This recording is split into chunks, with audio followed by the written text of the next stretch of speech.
हो सकता है जैसे पहले के अध्यक्ष लोग जो आए थे वो सिर्फ मीडिया में आके बयान दे देते थे कि हम ये करेंगे वो करेंगे, लेकिन करते कुछ नहीं थे। अगर आपका इरादा सही होगा तो आप एक शिफ्ट में एग्ज़ाम करा सकते हैं। अगर आपका इरादा सही नहीं होगा तो आप 4 शिफ्ट में भी एग्ज़ाम करा लीजिएगा तो भी एग्ज़ाम सही से नहीं होगा। चाहे कोई कुर्बानी हमको देनी होगी हम देंगे, लेकिन पारदर्शिता के साथ कोई समझौता दरोगा बहाली, सिपाही बहाली या सचिवालय सहायक की बहाली में हम नहीं करने जा रहे हैं। ये सब नौटंकी आप सुनीत कुमार जी सुन लीजिए, नहीं चलेगा। वैसे भी आपका कार्यकाल मार्च 2023 में ख़त्म होने वाला है, तो कम से कम एक अच्छा काम तो कर दीजिए।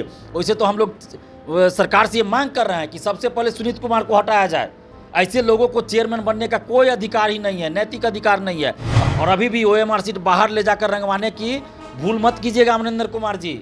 ये बात हम मार्केट में चल रही है चर्चा कि अगर पेपर लीक नहीं कर पाए तो अब OMR सीट बाहर ले जाकर रंगवाएंगे। और 50 लाख 60 लाख का चर्चा चल रहा है कि सेटिंग करा देंगे, एकदम पूरा फाइनल हो जाएगा। तो ये सब चीज़ बिल्कुल नहीं होना चाहिए। नमस्कार, आप देख रहे हैं द बिहार टॉप। मैं हूं आदेशपुरी।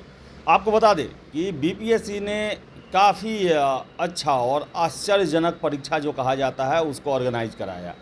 हमें भी आशा नहीं था कि इतने अच्छे से परीक्षा को ऑर्गेनाइज इतने कम समय में कर लिया जाएगा, लेकिन ऐसे तरीके से लिया गया जो कि पारदर्शी भी है और छात्र काफ़ी खुश भी हैं परीक्षा के व्यवस्था को देखकर और प्रश्न पत्रों को देखकर। हमारे साथ है छात्र नेता दिलीप हैं। यही वो शख्स हैं, आपको बता दें, कि जिन्होंने 67वीं BPSC का पेपर लीक का मामला उजागर किया था 8 मई को, और BPSC का एग्ज़ाम कैंसिल भी हुआ था। और आपको बताया कि फिर दोबारा BPSC में जो परसेंटाइल व्यवस्था 2 दिनों में एग्ज़ाम की व्यवस्था शुरू की गई, तो उसके खिलाफ भी इन्होंने आंदोलन किया और अंततः आयोग को वो फैसला वापस लेना पड़ा और परीक्षा हुआ। हमारे साथ हैं दिलीप ही हैं। दिलीप जी, परीक्षा को लेकर आपका क्या कहना है? BPSC ने अभी तक जो डिमांड आपने किया लगभग सारा कुछ हुआ। परीक्षा एक दिन भी हुआ, एग्जामिनेशन कैलेंडर भी दिया गया, परीक्षा में पारदर्शिता का जो नियम है उसको भी पालन किया गया। क्या कहना है, क्या उम्मीद था आपको कि BPSC इतना कुछ करेगा? देखिए, उम्मीद तो 100% नहीं था, 50-50 कह सकते हैं कि था। लग रहा था कि इतना कम समय में ये कर पाएंगे कि नहीं, या हो सकता है जैसे पहले के अध्यक्ष लोग जो आए थे वो सिर्फ मीडिया में आके बयान दे देते थे कि हम ये करेंगे वो करेंगे, लेकिन करते कुछ नहीं थे। लेकिन अतुल प्रसाद जी ने जो कहा वो किया, इसके लिए उनको धन्यवाद भी देते हैं। जैसे हम लोग का एक डिमांड ये भी था कि जैसे कुछ लोग होते हैं कि OMR सीट बाहर रंगवाते हैं, यानी कि एग्ज़ाम हॉल में वो खाली छोड़ के आते हैं, 10-20 रंग दिए, बाद में वो उनका रंगवा जाता है। तो इस बार परीक्षार्थियों ने ही मुझे बताया है कि उनके सेंटर पे जो वीक्षक थे, इन्विजिलेटर थे, वो देख रहे थे अगर कोई गोला नहीं रंगा है OMR सीट का तो उससे रंगवाया जा रहा था, नहीं तो फिर उनका रोल नंबर लिख के आगे फॉरवर्ड किया जाता। तो ये बहुत अच्छा चीज़ रहा कि बाद में वो नहीं रंगवा पाएंगे। और ये सब मैंने परीक्षार्थियों से भी अपील किया था कि आप लोग भी ये चीज़ का ध्यान रखिए कि अगल बगल अगर कोई गोला खाली छोड़ दे, मतलब OMR सीट नहीं रंग रहा हो, पूरा खाली छोड़ दे, 10-20 रंग के खाली छोड़ दे, तो आप इसकी सूचना जो वहाँ मौजूद होंगे शिक्षक उनको दीजिए। तो ये BPSC ने एक बहुत अच्छी बात इस बार लागू किया। और QR कोड जो क्वेश्चन में था, हर एक क्वेश्चन पे था, वो अच्छा चीज़ था। क्वेश्चन बुकलेट हर एक पेज पे था। तो ये सब चीज़ से हुआ क्या, मान लीजिए कि कहीं कोई क्वेश्चन वायरल करे या फिर फ़ोटो खींच के रखे या कुछ भी करे, तो बाद में ये पता चल जाएगा कि ये कहाँ से हुआ, क्या हुआ। तो ये पारदर्शी तरीके से जिस तरह से किया गया है, ये बहुत अच्छा शुरुआत हुआ है। और जो भी देखिए अच्छा काम अगर करेंगे तो हम धन्यवाद भी देंगे, तारीफ़ भी करेंगे, अगर गलत कीजिएगा तो हम विरोध भी करेंगे। तो यहाँ BPSC ने बहुत अच्छे तरीके से एग्ज़ाम कंडक्ट कराया। इसके लिए BPSC को और ख़ासकर BPSC के अध्यक्ष अतुल प्रसाद जी को बहुत बहुत धन्यवाद देते हैं। हाँ, 3-4 सेंटर पे गड़बड़ी हुई है, तो ये गड़बड़ी सेंटर की वजह से हुई है। या तो सेंटर की लापरवाही इसको कह दीजिए, या वहाँ उस जिला के जिलाधिकारी जो होंगे उनकी गलती होगी कि उन्होंने सही से डायरेक्शन नहीं दिया होगा। ये तो जांच का विषय है कि एग्जैक्ट में क्या कारण है, ये तो नहीं बता सकते। लेकिन इसमें BPSC की गलती मुझे नहीं लगता है, ये कुछ सेंटरों की गलती है। वहाँ जो तैनात होंगे मजिस्ट्रेट हो या जो भी हो, उन लोगों की गलती है। जिलाधिकारी की गलती हो सकती है कि उन्होंने सही से डायरेक्शन नहीं दिया उन लोगों को। एक BPSC राज्य का सबसे बड़ा आयोग है, नज़ीर पेश किया है इसने एक अन्य आयोगों के लिए। क्या अन्य आयोगों को भी इसी प्रणाली पे काम करना चाहिए? क्या लगता है, वो अपनी कार्यप्रणाली सुधारेंगे, अनुसरण करेंगे, या फिर जैसा चल रहा है वैसे ही चलने देते रहेंगे? देखिए, BPSC संवैधानिक संस्था है और सबसे बड़ा भर्ती आयोग भी कह लीजिए बिहार में है। और इसका पहले से चलता था PT में कि डेट दे दिया, एग्ज़ाम नहीं हो रहा है, कुछ कन्फर्मेशन नहीं होता था कि एग्ज़ाम होगा कि नहीं होगा। उसके बाद क्वेश्चन कुछ गलत आ गए एग्ज़ाम में, तो इस बार ये सब चीज़ नहीं हुआ, और आंसर वायरल हो जाना, पेपर लीक होना, ये सब चीज़ कुछ नहीं हुआ, पारदर्शी तरीके से हुआ है। और जब बीपीएससी जैसी संस्था 6 लाख स्टूडेंट्स का, जबकि वो कह रही थी, उसके अध्यक्ष कह रहे थे कि 6 लाख का हम एक साथ एग्जाम ले ही नहीं सकते हैं, 2 शिफ्ट में एग्जाम लेना पड़ेगा, अगर एक शिफ्ट में लेंगे तो हमको 6 महीना लग जाएगा। और वो आदमी 20 दिन के अंदर में, 15 से 20 दिन के अंदर में क्वेश्चन भी सेट करवा लेते हैं, और 6 लाख स्टूडेंट्स का एक शिफ्ट में एग्जाम भी करवा लेते हैं, वो भी पर्व त्यौहार, दुर्गा पूजा जैसे पर्व के समय में, वो भी छुट्टी का दिन नहीं था। मतलब ऐसा नहीं कि स्कूल कॉलेज बंद वाली बात, रविवार का भी दिन नहीं था, नॉन संडे को 6 लाख स्टूडेंट का एग्जाम कंडक्ट अच्छे से करवा लिए। तो क्या दरोगा बहाली, सिपाही बहाली, ये बीएसएससी सचिवालय सहायक, इसमें अच्छे से एग्जाम कंडक्ट नहीं हो सकता है क्या? इच्छा शक्ति अगर मजबूत होगी, मैंने पहले भी कहा था कि बीपीएससी को और अतुल प्रसाद जी को कि अगर आपकी इच्छा शक्ति मजबूत होगी, अगर आप ईमानदार होंगे, अगर आपका इरादा सही होगा तो आप एक शिफ्ट में एग्ज़ाम करा सकते हैं। अगर आपका इरादा सही नहीं होगा तो आप 4 शिफ्ट में भी एग्ज़ाम करा लीजिएगा तो भी एग्ज़ाम सही से नहीं होगा। मैंने ये कहा था, ये भी कहा था कि अगर आपका इरादा सही नहीं होगा ना तो मुख्यमंत्री आवास में भी एग्ज़ाम लीजिएगा तो वहाँ भी गड़बड़ी हो गया। और देखिए, जब इरादा सही हुआ तो 6 लाख स्टूडेंट्स का एक शिफ्ट में एग्ज़ाम हो गया, कहीं कोई गड़बड़ी नहीं आई। 2-4 सेंटर का छोड़ दीजिए। तो जब इरादा सही होगा बीपीएसएससी का, दरोगा बहाली का खास के, और बीएसएससी का, सीएसबीसी का और अन्य भर्ती आयोग का, तो आराम से वो लोग अच्छा से एग्जाम कंडक्ट करा सकते हैं। लेकिन होता क्या है, आयोग के अंदर के लोग ही मिले होते हैं। यहाँ पे चेयरमैन ने क्या किया है, बीपीएससी के चेयरमैन ने, अतुल प्रसाद जी ने, इन्होंने सिर्फ अपना बात को लागू किया है। इन्होंने जो 4-5 लोग जो बीपीएससी ऑफिस के अंदर अधिकारी कर्मचारी जो संदिग्ध हैं कि ये लोग सेटिंग में रहते हैं, उन लोगों को दरकिनार करके बीपीएससी के चेयरमैन ने काम किया है। और देखिए कितना अच्छा से एग्जाम कंडक्ट हो गया।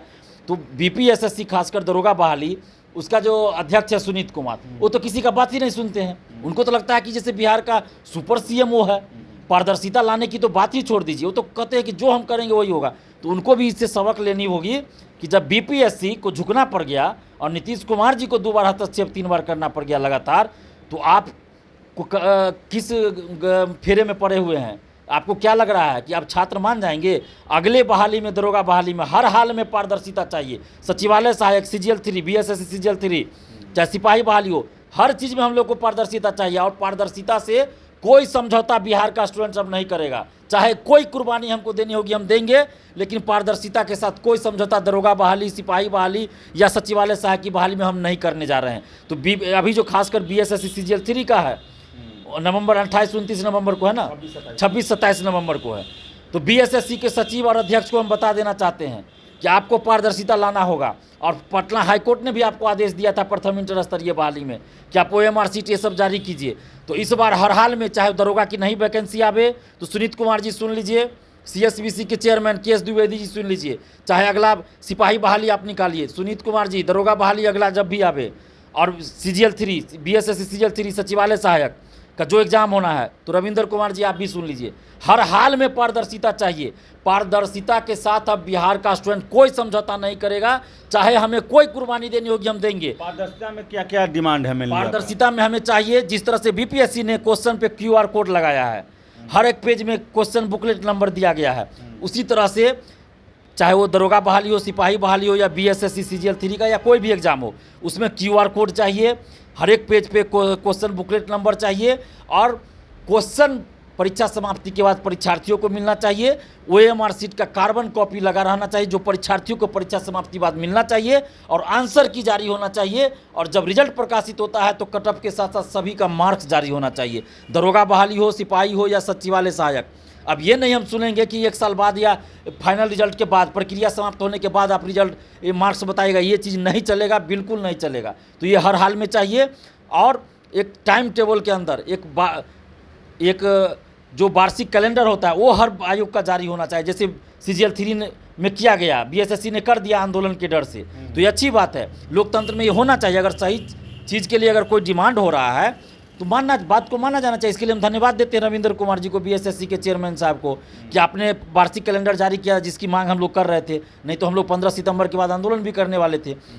तो आगे भी इस चीज़ का ख्याल रखिए कि ये नहीं कि 26-27 नवंबर डेट घोषित कर दिए और एग्ज़ाम नहीं कराए, तो ऐसा नहीं होना चाहिए, फेल नहीं होना चाहिए। और पारदर्शिता के साथ एग्ज़ाम जब बीपीएससी करवा सकती है 15 से 20 दिन के अंदर, इतने पारदर्शी तरीके से, तो अभी तो आपके पास समय है, क्यों नहीं करवा सकते हैं? दरोगा बहाली में क्यों नहीं हो सकता? तो हम ये चीज़ बर्दाश्त हम नहीं करेंगे, और जो भी कुर्बानी देनी होगी हम देंगे, लेकिन पारदर्शिता ला कर रखेंगे। दरोगा बहाली में देख लीजिए क्या जवाब देता है आरटीआई से, जब पीटी का रिजल्ट आता है, जब लोग मार्क्स मांगते हैं तो बोलते हैं कि प्रक्रिया चल रही है, अभी नहीं जवाब देंगे। ओएमआर सीट की छाया प्रति मांगते हैं तो बोला जाता है कि बहाली की प्रक्रिया चल रही है, अभी जवाब नहीं देंगे। जब बहाली की प्रक्रिया पूरी हो जाती है तब आपसे ओएमआर सीट की छाया प्रति मांगी जाती है, तो मनमाना जवाब दिया जाता है कि मार्क्स अपलोड कर दिया गया, तो किसी का भेजा ही नहीं जाता है, भी अनसंट जवाब दे दिया है, बिना मतलब का बेवजह जवाब दिया जाता है जिसका कोई तर्क नहीं रहता है। और अभी मेरे पास 3-4 लड़की का ऐसा है जिसको कि डराया धमकाया गया बीपीएससी ऑफिस के अंदर। जब प्रथम अपीलीय प्राधिकार के पास उन्होंने कंप्लेन किया तो उसको बुला के डराया धमकाया गया कि तुम बाहर अगर कुछ भी बोली तो हम आगे से कोई एग्जाम में तुमको पास नहीं होने देंगे, और अगला एग्जाम में उसको भी पास नहीं होने दिया गया है। 2446 में ऐसा किया गया और 2213 में उसको पास नहीं होने दिया गया। आप सोच लीजिए कि किस तरह से ये नौटंकी कर रहा है बीपीएसएससी दरोगा बहाली में। तो ये सब नौटंकी आप सुनीत कुमार जी सुन लीजिए, नहीं चलेगा। वैसे भी आपका कार्यकाल मार्च 2023 में ख़त्म होने वाला है, तो कम से कम एक अच्छा काम तो कर दीजिए। वैसे तो हम लोग सरकार से ये मांग कर रहे हैं कि सबसे पहले सुनीत कुमार को हटाया जाए। ऐसे लोगों को चेयरमैन बनने का कोई अधिकार ही नहीं है, नैतिक अधिकार नहीं है। और बीपीएससी के परीक्षा नियंत्रक अमरिंदर कुमार को हटाया जाए। जब तक ये लोग रहेंगे भ्रष्टाचार चरम पर रहेगा। और अभी भी ओएमआर सीट बाहर ले जाकर रंगवाने की भूल मत कीजिएगा अमरिंदर कुमार जी। ये बात हम मार्केट में चल रही है चर्चा कि अगर पेपर लीक नहीं कर पाए तो अब ओएमआर सीट बाहर ले जाकर रंगवाएंगे। और 50 लाख 60 लाख का चर्चा चल रहा है कि सेटिंग करा देंगे, एकदम पूरा फाइनल हो जाएगा। तो ये सब चीज़ बिल्कुल नहीं होना चाहिए, नहीं तो इस बार हम लोग छोड़ने वाले नहीं है। जिस तरह से पेपर लीक हुआ नहीं छोड़े, तो अब आगे कोई भी धांधली होगी तो हम लोग नहीं छोड़ेंगे। तो आयोग को, जितने भी बिहार के आयोग हैं, उनको सीख लेनी चाहिए बीपीएससी से कि 15-20 दिनों के समय में इतना फुल प्रूफ, इतना पारदर्शी ढंग से और अच्छे ढंग से परीक्षा लिया गया। ये एक नज़ीर बन सकता है बिहार के अन्य आयोगों के लिए, क्योंकि अन्य आयोग जो भी हैं उन पर अपारदर्शिता के आरोप छात्र हमेशा लगाते रहते हैं और उनकी कार्यप्रणाली ऐसी है जो कि संवैधानिक नहीं है। तो सीख लेने की ज़रूरत है और सुधार करने की ज़रूरत है, और सुधार शुरू भी हो गया है।